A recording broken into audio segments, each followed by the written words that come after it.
Hello everyone, this is शोभित तिरवान। आज की इस वीडियो में हम बात करने वाले एक बहुत ही महत्वपूर्ण टॉपिक के बारे में। आज की इस वीडियो में मैं आपसे बहुत ज्यादा रूड हो सकता हूं, बहुत ज्यादा मैं आपको गुस्सा दिखा सकता हूं, पर यह जरूरी है। अब आ चुका है एंड टाइम। अब मैं ये नहीं चाहता कि मैं आपको प्यार प्यार से चीजें समझाऊं, आप भी प्यार से सुनो और जाके कुछ और करने लग जाओ। नहीं, मैं चाहता हूं मैं आपको सामने गुस्सा हूं जिससे आप उसको फील करो और रगड़ो, आप बैठ के पढ़ो। आज मैं ये चाहता हूं। आप ये देख सकते हो कि हमारा जो टाइम है ना वो बहुत कम बच चुका है। आपके सामने मैंने लिख दिया है अक्टूबर में। आप ये वीडियो देख रहे हो अक्टूबर के मिड में देख रहे हो, अक्टूबर के एंड में देख रहे हो, स्टार्टिंग में देख रहे हो। काफी बच्चों के तो हाफ ईयरली में भी चल रहे होंगे। तो अक्टूबर का महीना तो हमारा आधा ही बचा है अब, ठीक है। अक्टूबर का महीना हमारे पास ऑलमोस्ट आधा ही बचा है। नवंबर हमारा आधा नवंबर फेस्टिवल्स में निकल जाएगा। आपकी दिवाली हो गई, दिवाली के बाद आपकी छठ पूजा होगी, भाई दूज हो गई, और फिर उसके बाद वर्ल्ड कप भी आ रहा है, वो भी आप देखोगे, वो तो आप छोड़ने वाले हो नहीं। तो हम ये बोल सकते हैं कि हमारा आधा नवंबर में इस चीज में चला जाएगा। तो यहां पे हमारे पास आधा महीना बचा। फिर उसके बाद अगर मैं बात करूं तो दिसंबर हमारे पास पूरा का पूरा एक महीना बचेगा। जनवरी में काफी बच्चों के प्री बोर्ड्स वगैरह शुरू हो जाते हैं, प्रैक्टिकल्स वगैरह शुरू हो जाते हैं। कुछ के दिसंबर में हो जाते हैं, कुछ के नवंबर में। तो मैंने दोनों का मोटा मोटा मान लिया, एक महीना हमारे पास यहाँ पे बचा है। फिर उसके बाद आपका फरवरी का महीना होगा जिसमें कुछ बच्चों के सेकंड प्री बोर्ड्स भी होते हैं। तो यहाँ पे मैं मान सकता हूँ कि एक महीना हमारे पास बचा है। तो अगर हम देखें तो एक एक और आधा आधा एक, टोटल हमारे पास 3 महीने बचे हैं। सिर्फ और सिर्फ 3 महीने बचे हैं। ये देख लो, ये रियलिटी है। अपने इमेजिनेशन में मत रहो, अपनी गुमराह उसमें मत रहो कि मेरे पास बहुत टाइम बचा है। टाइम इतना नहीं है, लास्ट टाइम आ चुका है। अब नहीं करोगे तो कब करोगे, ये बात समझ लो, ठीक है। तो अब आपके जो पिछले साल के टॉपर्स थे ना, आपके जो पिछले साल का बैच था जो मेरे से पढ़ा था, उन लोगों ने फोड़ा था, बहुत तगड़ा फोड़ा था। और मैं चाहता हूं कि आप भी फोड़ो।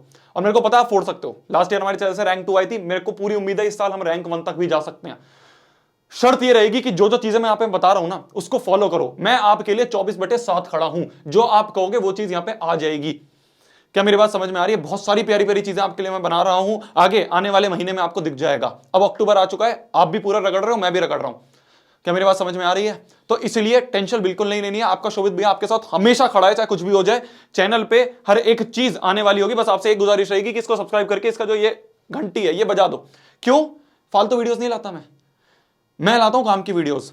चाहे कम आएंगी पर काम की आएंगी। इसलिए मैं कह रहा हूं आपको हर चीज मिलती रहे। जो भी मैं चीजें आपके लिए बना रहा हूं, जो कि बैकएंड में चल रही हैं, वो सारी आपको प्रोवाइड होंगी चैनल पर। और आप देख के खुश हो जाओगे कि भैया वाह, मजा आ गया। समझ रहे हो मेरी बात को? तो इसलिए टेंशन बिल्कुल नहीं ले रही है। हाँ, हमें पता है 3 महीने बचे हैं, पर वो 3 महीने हम रगड़ेंगे। वो 3 महीने हम रगड़ेंगे। कमेंट कर दो भैया 3 महीने रगड़ेंगे। समझ में आ गई मेरी बात? आज की वीडियो क्या है? आज की जो वीडियो है वो है कि यार मैं ना काफी टॉपर से बात कर रहा था जो आपके लास्ट ईयर वाले टॉपर्स थे, और उन्होंने मेरे को बहुत सारी चीजें बताई। मैंने उनसे पूछा कि यार जो ये वाला टाइम होता है, इस टाइम में आप क्या क्या चीजें करते हो, या फिर क्या क्या चीजों का ध्यान रखते हो, क्या क्या मिस्टेक्स आप अवॉइड करते हो, वो आज मैं वीडियो में बताने वाला हूं, ठीक है। ये भले हम आखिरी में चीज करें, इससे पहले हम अभी से उन चीजों की आदत बना लें तो बहुत अच्छा रहेगा। जैसे कि सबसे पहली चीज जो आती है, वो बच्चों ने मेरे को ये बताया कि भैया कोई भी एग्जाम जो है ना उसको हल्के में नहीं लेना है। अभी तक हमने हाफ ईयरली चाहे हल्के में ले लिया, कोई बात नहीं। अब जो हमारे प्री बोर्ड्स आएंगे, अब जो हमारे यूनिट टेस्ट होंगे, अब जो हमारे ट्यूशंस में टेस्ट हो रहे होंगे, अब जो हमारा जो भी टेस्ट होंगे, सबको बहुत सीरियसली देना है, ठीक है। अब ढिलाई नहीं देनी है, क्योंकि ये ना क्या है, आप तलवार चलाना सीख रहे हो। आखिरी रणभूमि हमारी क्या है? बोर्ड का एग्जाम।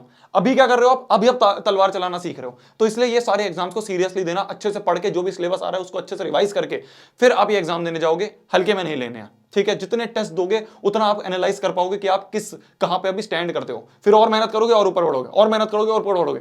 टेस्ट का मतलब ये नहीं होता कि आप उसको देख के डिमोटिवेट हो जाओ कि यार भैया मेरे से कुछ नहीं होता, मेरे तो नंबर कमाते नहीं। उसको एनालाइज करो और देखो क्या गलती है, फिर अगले टेस्ट में उससे अच्छा करके आओ। ये होता है टेस्ट का मतलब। तो एक भी एग्जाम हमें नहीं छोड़ना है, पहली चीज। अब आते हैं दूसरी चीज में। मैं इस वीडियो को थोड़ा जल्दी जल्दी बता रहा हूं क्योंकि आपके पास भी टाइम बहुत कम है, तो इसलिए मैं चाहता हूं जल्दी जल्दी आपको सारी चीजें बताऊं। एक बहुत इंपॉर्टेंट चीज, प्रेजेंटेशन जो होता है ना बोर्ड्स में जाके, आपका एक बात समझ लो, अगर आपका जो नॉलेज है वो 30% है तो प्रेजेंटेशन 70% मायने रखता है। प्रेजेंटेशन मतलब कि किस तरह से आप बोर्ड एग्जाम में लिख के आ रहे हो, किस तरह से आंसर को आप प्रेजेंट कर रहे हो, किस तरह से आपने जो आंसर शीट है वो किस तरह से सजाई हुई है, टीचर को किस तरह से वो समझ में आ रहा है, वो सबसे ज्यादा मैटर करता है। आपको सब कुछ आता है पर आप वो टीचर को कन्वे नहीं कर पा रहे, उस आंसर शीट में लिख नहीं पा रहे, तो उसका कुछ फायदा नहीं है। तो इसलिए प्रेजेंटेशन पर आपको अभी से फोकस करना है। प्रेजेंटेशन में क्या क्या आता है मैं बताता हूं आपको। प्रेजेंटेशन में क्या आता है? सबसे पहली चीज होती है आपकी हैंड राइटिंग, ठीक है। क्या भैया हमें हैंड राइटिंग बहुत अच्छी होनी चाहिए? नहीं, कोई हमें कैलीग्राफी का कंपटीशन, कोई ड्राइंग का कंपटीशन नहीं चल रहा है। हैंड राइटिंग बस ऐसी होनी चाहिए कि पढ़ने पे समझ में आ जाए क्या लिखा है। जो हमारे लास्ट ईयर टॉपर आया था, रैंक 2 हमारे चैनल से आई थी, ये रहा बच्चा। तो इसकी मैंने वीडियो भी डाल रखी है, इसकी वीडियो में आप जाके देख सकते हो। ये रही, इस वीडियो में इस बच्चे ने साफ साफ बोला कि मेरी हैंड राइटिंग इतनी अच्छी नहीं थी जब भी इस बच्चे की रैंक 2 आई है।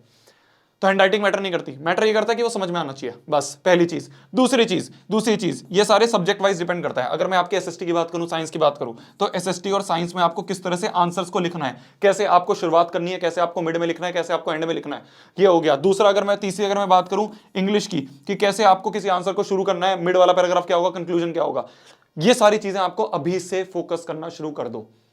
अब जब भी कहां पे मिलेंगी, ये आपको चैनल पे मिल जाएंगी। आप चैनल पे जाओगे, देखो यहाँ पे नीचे जाओगे, आपके जो लास्ट ईयर वाले बच्चे थे ना, उनके लिए सब बताया था मैंने, सोशल साइंस प्रेजेंटेशन, ठीक है। उसके बाद अगर आप देखोगे यहाँ पे तो मैथमेटिक्स की प्रेजेंटेशन वाली टिप, फिर उसके बाद मैंने यहाँ पे इंग्लिश की लास्ट मिनट टिप्स, इसमें मैंने प्रेजेंटेशन की टिप्स दी हैं, साइंस की लास्ट मिनट प्रेजेंटेशन टिप्स। तो ये सारी जो वीडियो है ना, ये आपको प्रेजेंटेशन की टिप्स देने में काम आएंगी। इससे आप समझ पाओगे कि किस तरह से आपको एग्जाम में लिखना है। तो अब जब भी आप कोई टेस्ट दे रहे हो, ध्यान से सुनो मेरी बात, अब जब भी आप कोई टेस्ट दे रहे हो, जब भी आप बैठ के कोई प्री बोर्ड्स वगैरह का एग्जाम दे रहे हो, या फिर आप बैठ के सिंपल रिवीजन भी कर रहे हो, मान लो आपने कॉपी उठा के आप सॉल्व कर रहे हो सवाल को मैथ्स में, तो कोशिश करो उसको उसी तरह से सॉल्व करो जैसे आप बोर्ड में लिख के आओगे।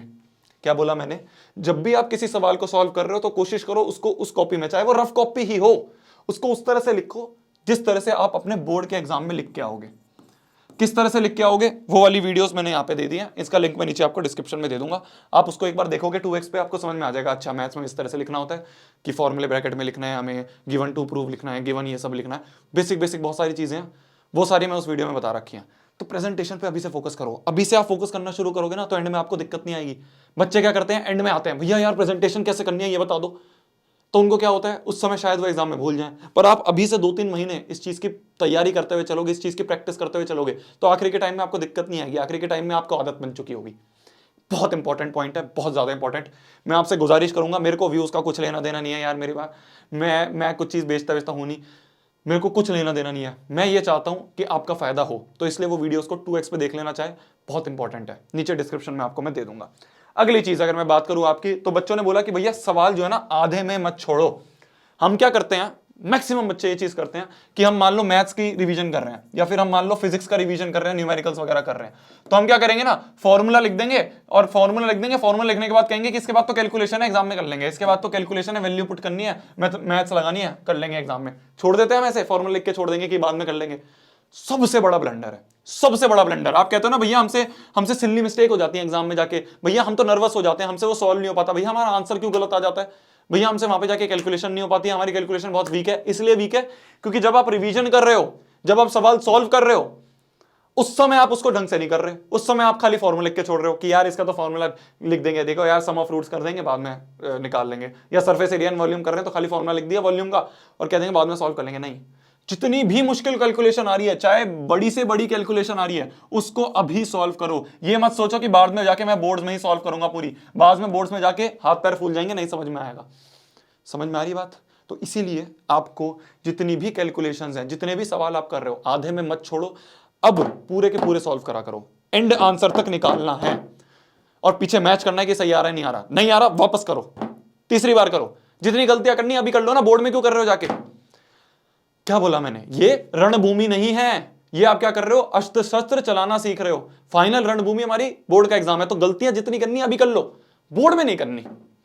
समझ में आ रही है मेरी बात? बोर्ड में फाइनल जाके हमें गलतियां नहीं करनी है। इसीलिए मैं ये कहता हूं कि आप सैंपल पेपर वगैरह सॉल्व करो, कि यार सैंपल पेपर्स आप जितने ज्यादा सॉल्व करोगे, उससे क्या होगा, आपको पता चलेगा कि आप क्या गलतियां कर रहे हो। तो सारी गलतियां आपने अभी निकाल ली, उसके बाद जाके आप बोर्ड में नहीं कर रहे। समझ में आ रही है मेरी फील? मैं इसलिए बोलता हूं, बच्चे बोलते हैं भैया यार सैंपल पेपर्स यार इतने सारे होते हैं, इनको कैसे करें? इतने सारे भी नहीं होते, 4-5 कर लो, 4-5 कर लो, 3 घंटे का टाइमर लगा के करो। तो इससे क्या होगा, आपको पता चलेगा आप कहां पे सिल्ली मिस्टेक कर रहे हो। वो आपने अभी सॉल्व कर ली, फिर एग्जाम में नहीं आएगी। ठीक है? सैंपल पेपर के लिए हर बार बोलता हूं यार आपको, हर एक वीडियो में, पर कुछ बच्चे नए आते हैं, वो पूछते हैं भैया आप सैंपल पेपर बोल देते हो, कौन से लेने हैं? मेरा जितना अनुभव है, जितना मैंने आसपास, क्योंकि मैं क्या करता हूं यार, जितने हर साल ना स्टेशनरी पे जाता हूं, जितने मेरे को सैंपल पेपर मिलते हैं, जितने भी पब्लिकेशन के, वो सारे ले लेता हूं, एक बार एनालाइज करता हूं, जो मेरे को अच्छे लगते हैं मैं बता देता हूं। इस साल मेरे को अच्छे लग रहे हैं ओसवाल बुक्स के, आप उन्हें कंसीडर कर सकते हो, उन्होंने सब चीज आपको डाल रखी है। एक चीज जो और प्यारी मेरे को लगी उनके बुक में, वो ये है कि उन्होंने आंसर्स को टॉपर से लिखवा रखा है। जो लास्ट ईयर जिन बच्चों के 100/100 आए थे ना, मान लो मैथ्स में 100/100 आए थे, तो उन बच्चों के जो आंसर्स हैं वो उन्होंने उसमें लिखवा रखे हैं, उसमें उसको उनकी फोटो खींच के डाल रखी है, तो आपको पता चल जाएगा कि प्रेजेंटेशन उन्होंने कैसे कर रखी है। जो मैंने पिछला पॉइंट बताया कि प्रेजेंटेशन कैसे करनी है, वो प्रेजेंटेशन वाली जो चीज है वो आपको उन्होंने उस बुक में दे रखी है। ये एक बहुत पॉजिटिव पॉइंट लगा मेरे को ओसवाल बुक्स का, तो आप उसे कंसीडर कर सकते हो। उसका लिंक भी मैं आपको नीचे दे दूंगा अगर आपको अमेजोन से खरीदनी है, नहीं तो आप आसपास जाके स्टोर से खरीद लो, हर जगह मिल जाती है, तो बहुत फेमस है। अगला पॉइंट, 3 घंटे का स्टडी सेशन। आपको फाइनल एग्जाम कितने घंटे का होने वाला है? 3 घंटे का होने वाला है। तो आपके जो फाइनल एग्जाम है वो 3 घंटे का होने वाला है, उसकी तैयारी अभी से करो। कोशिश करो कि आप 3 घंटे बिना उठे बैठ पा रहे हो। बच्चों को होता है भैया हमें बहुत एंग्जाइटी होती है, हम 3 घंटे वहां पे नहीं बैठ पाते, हमारे पसीने छूटने लग जाते हैं, हमें समझ में नहीं आते हम क्या करें एग्जाम में जाके। इसलिए नहीं होता क्योंकि हम बिना तैयारी के पहुंच गए, हमने ना सैंपल पेपर करे हम पहुंच गए, हमने ना कोई सिटिंग की आदत डाली हम पहुंच गए।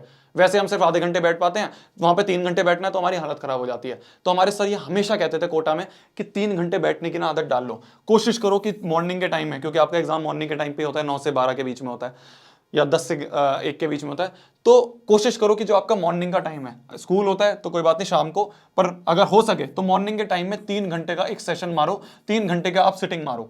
उस 3 घंटे की सिटिंग में आपको बैठ के या तो कोई सैंपल पेपर सॉल्व कर लो, कोई प्रैक्टिस पेपर सॉल्व कर लो। डिवाइस नहीं होना चाहिए आसपास कोई, पेन आपका जो हार्ड कॉपी होती है वो होनी चाहिए, बुक की हार्ड कॉपी होगी, सैंपल पेपर की हार्ड कॉपी होगी, या फिर कोई भी आप चीजें यूज कर रहे हो उसकी हार्ड कॉपी होनी चाहिए, नोट्स हो गए उसकी हार्ड कॉपी, और उससे आप पढ़ रहे हो। डिवाइस कोई नहीं होना चाहिए क्योंकि वहीं पे आप डिस्ट्रैक्ट हो जाओगे। तो वो 3 घंटे की सिटिंग जो है वो मारने की आदत डाल लो, ठीक है। अगर आपने वो आदत डाल ली ना मेरी जान, आप ये देखोगे आप पूरी भीड़ से बहुत आगे हो, क्योंकि बच्चे आधे घंटे भी नहीं बैठ पाते आजकल, क्योंकि ये फोन जो है यही आजकल की सबसे बड़ी दिक्कत है। अगला पॉइंट पे अगर हम आए, अगला पॉइंट है कि जो आपके शॉर्ट नोट्स वगैरह हैं, जो फॉर्मूला शीट वगैरह हैं, वो बनाने शुरू कर दो। ये बहुत ना ऐसा होता है कि भाई आत्मा ही निकल जाती है, भैया हमसे नहीं हो पाता ये काम, पर बिलीव मी मेरी जान, अगर ये आपने कर लिया ना, ये आपको आखिरी में जाके बहुत हेल्प करेगा। फॉर्मूला शीट किसके लिए? जैसे आप मैथ्स वगैरह के लिए होता है, तो मैथ्स वगैरह के लिए आप कहते हैं भैया आप मैथ्स की फॉर्मूला शीट दे दो, ये दे दो, वो दे दो, खुद बनाओ। जब आप खुद बनाओगे ना फॉर्मूला शीट, तो आपको याद रहेगा कि आपने किस किस तरह से लिखा था, तो आपको एंड में जाकर रिवीजन में काम आएगा। एंड टाइम में कई बार होता है कि कुछ नहीं पता ना यार, क्या बात हमारी तबीयत खराब हो जाए, भगवान ना करे, पर मान लो हमारी तबीयत खराब हो गया, कुछ हो गया और हमारे पास पूरा टाइम नहीं है पूरा एक एक चीज करने का, तो क्या करेंगे हम इस टाइम पे हम फॉर्मूला शीट और हमारे जो शॉर्ट नोट्स है इनको उठाएंगे। तो मैथ्स में आप जैसे जैसे जो चैप्टर करे जा रहे हो उसके फॉर्मूला जितने भी हैं वो एक पेज पे लिखते रहो, कि मान लो आपने चैप्टर नंबर 1 कंप्लीट करा, चैप्टर नंबर 1 के जितने भी आपको इंपॉर्टेंट फॉर्मूले, इंपॉर्टेंट कॉन्सेप्ट, इंपॉर्टेंट पॉइंट जो है वो लिख के वो आपने एक पेज पे लिख लिया, तो ये आपकी एक फॉर्मूला शीट बन गई एक चैप्टर की। और अगर शॉर्ट नोट्स की बात करूं मैं, तो जैसे आपके एसएसटी के हो गए या आपके साइंस के हो गए, जो भी आपको लग रहा है इंपॉर्टेंट पॉइंट्स हैं वो आपने शॉर्ट नोट्स में लिख लिए। आपको लग रहा है एसएसटी में कुछ कहानियां लिखनी है, वो आपने शॉर्ट नोट्स में लिख ली। साइंस में आपको लग रहा है कि यार हर एक की छोटी छोटी डेफिनेशन जो है, कीवर्ड जो है, वो मैं इसमें शॉर्ट नोट्स में लिख लिए। बहुत काम आते हैं एंड टाइम में फास्ट रिवीजन के लिए। हो सके तो कर लो शुरू, बहुत फायदा रहता है। काफी टॉपर से मैंने बात करी, वो ये चीज करते हैं। चीजें क्लियर हैं, आगे बढ़ते हैं। आपका जो एक चीज और, जो आपके साइंस और एसएसटी के नोट्स हैं वो ऑलरेडी आ चुके हैं चैनल पे। इससे बेहतरीन नोट्स पूरे 10th में किसी ने नहीं दे रखे चैनल, ठीक है, यूट्यूब पे, तो आप देख सकते हो, उसके लिंक पे मैं नीचे दे दूंगा। इस बार डिस्क्रिप्शन में लिंक मिलेंगे आपको वीडियोस के लिंक हो गए, आपका सैंपल पेपर के लिंक हो गए, आपके जितने भी नोट्स हैं उसके लिंक हो गए, तो आप वो सब चीज डाउनलोड कर सकते हो। ये बहुत इंपॉर्टेंट है, ये बहुत इंपॉर्टेंट है, बहुत ज्यादा इंपॉर्टेंट है। बच्चे क्या करते हैं ना, मान लो मैथ्स का पेपर है, ठीक है, बोर्ड का एग्जाम है, फाइनल मैथ्स का पेपर है, बच्चे क्या करेंगे ना कि पूरी की पूरी एनसीईआरटी सॉल्व करने बैठ जाएंगे, और मान लो उन्होंने सैंपल पेपर करे तो पूरे के पूरे सैंपल पेपर वापस रिवाइज करना शुरू कर देंगे। ये सबसे बड़ा ब्लंडर है, टाइम वेस्ट है। क्यों? क्योंकि जो आता है उसको बार बार करने से क्या फायदा, जो नहीं आता, जिसमें अटके थे, उसको करो ना सिर्फ। तो इसलिए जब भी आप कोई पेपर सॉल्व कर रहे हो, सैंपल पेपर सॉल्व कर रहे हो, एनसीईआरटी सॉल्व कर रहे हो, तो जो भी आपको ऐसा क्वेश्चन लग रहा है जिसमें आप अटक रहे हो, जिसमें आपसे नहीं हो पा रहा था एक बारी में, जिसमें आपको सॉल्यूशन देखने की जरूरत पड़ गई, उसको आप स्टार मार्क कर लो, जिससे कि आखिरी के बोर्ड के टाइम पे सिर्फ आप वो रिवाइज करके जाओ। क्योंकि जो आते हैं वो तो हो ही जाएंगे, ये तो गारंटी है। जो आपके एक टाइम पे पहली बारी में हो गए थे वो तो एंड टाइम पे भी हो ही जाएंगे। जो पहली बारी में नहीं हुए थे, डाउट उसी में आएगा, तो वो आप एंड टाइम के लिए बचा के रख लो, स्टार मार्क करके रख लो, जिससे कि एंड टाइम में आपने एक बार नोट्स रिवाइज करे, उसके बाद आपने जल्दी जल्दी स्टार मार्क वाले क्वेश्चन करे, आपका रिवीजन हो गया, आप बोर्ड के एग्जाम दे के आ रहे हो, फोड़ के आ रहे हो। क्लियर समझ गए मेरी बात को? ये होता है। एक और चीज है जो टॉपर्स करते हैं, जो मैंने बहुत बार आपको बच्चों को बता रखी है, कि वो एक मिस्टेक नोटबुक बना लेते हैं, ठीक है। मिस्टेक नोटबुक क्या होती है मेरी जान? मिस्टेक नोटबुक का मतलब ये होता है कि आपने कोई एक 5-10 रुपए की या 20, 5 की तो नहीं आती है, हमारे टाइम में आती थी, 20 रुपए की, 25 रुपए की एक नोटबुक ले ली, उसमें आप जो भी गलतियां करते हो ना अपनी भाषा में लिखो कि मैं ना इस सवाल में इस तरह की गलती करता हूं, या मैं इस सवाल में ये वाली फॉर्मूला लगाना भूल जाती हूं, मेरे को ये फॉर्मूला याद नहीं रहता है। इस तरह से आपने उस मिस्टेक नोटबुक में हर एक चैप्टर के लिए लिख दिया। मान लो आप चैप्टर नंबर 5 कर रहे हो मैथ्स का और आपने कंप्लीट कर लिया, या फिर आप कर रहे हो साथ साथ में और आपको लग रहा है कि ये चीज मैं बार बार अटकता हूं, ये चीज मैं बार बार अटकता हूं, वो आपने इस मिस्टेक नोटबुक में लिख लिया, जिससे कि एग्जाम से पहले आप एक बार ये पढ़ के चले जाओ। ठीक है, एग्जाम से पहले आपको याद आ जाए कि हाँ यार यहाँ पे ये गलती, मैं ना यूनिट कन्वर्जन में बहुत गलती करता हूँ, तो मैंने यहाँ पे मिस्टेक नोटबुक में लिख लिया, एंड टाइम में पढ़ के चला गया। बहुत टॉपर्स करते हैं, आप भी करो, बहुत फायदा रहेगा। ठीक है, एक बार समअप कर दें सारी चीजें। ठीक है, जो मैंने अभी तक बोली हैं वो मैं आपको समअप कर देता हूं। सबसे पहला मैंने बोला कि आपको जितने भी आगे एग्जाम्स हैं उनको बहुत ज्यादा सीरियसली लेना है। दूसरी चीज, प्रेजेंटेशन पे अभी से फोकस करना है। आप एनसीईआरटी कर रहे हो, टेस्ट दे रहे हो, सैंपल पेपर कर रहे हो, कुछ भी कर रहे हो, उसको पूरी शिद्दत से अच्छे से फुल प्रेजेंटेशन के साथ करना है। प्रेजेंटेशन के लिए मैंने जो वीडियोस बनाई थी आपके सीनियर्स के लिए, वो मैं नीचे दे दूंगा, आपके लिए भी नहीं बनाऊंगा, पर अभी आप वो देख सकते हो। ठीक है, तीसरी चीज अगर मैं बात करूं आपको कि सवाल आपको आधे में नहीं छोड़ने हैं। आप सैंपल पेपर कर रहे हो, सवाल वगैरह के जो मैंने बताए हैं, तो उनको आधे में मत छोड़ो, पूरा करो, अच्छे से करो। ठीक है, जिससे कि बोर्ड एग्जाम में जाके जब आप फाइनल बोर्ड एग्जाम दे रहोगे तो आपके कैलकुलेशन की मिस्टेक ना हो, जितनी गलतियां हो अभी सैंपल पेपर में सारी निकल जाए। यही फायदा होता है सैंपल पेपर का, अगर आप समझ गए होगे तो।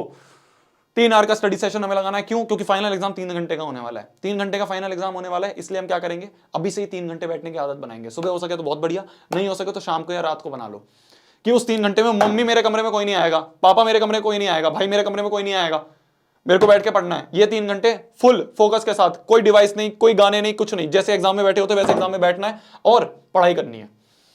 अगर आपने आदत बना ली ना मेरी जान, आप बहुत फायदे में रहोगे। 10वीं नहीं, 11वीं 12वीं, आगे जेई की तैयारी करोगे, नीट की तैयारी करोगे, यूपीएससी की तैयारी करोगे, जो भी आपको करना है ये बहुत काम आएगा। ठीक है, आगे बढ़ते हैं। आगे मैंने बात करी कि आपको फॉर्मूला शीट और शॉर्ट नोट्स हो सके, सारे ना हो सके कोई बात नहीं, मुश्किल मुश्किल चैप्टर के एटलीस्ट बना लेना प्लीज। फिर उसके बाद लास्ट मैंने बात करा कि आपके जितने भी क्वेश्चंस हैं उनको स्टार मार्क करते रहो जिनमें आप अटकते हो, और एक मिस्टेक नोटबुक बना लो। ये बना लोगे तो लाइफ झिंगा लाला हो जाएगी, पक्की बात है। क्यों हो जाएगी?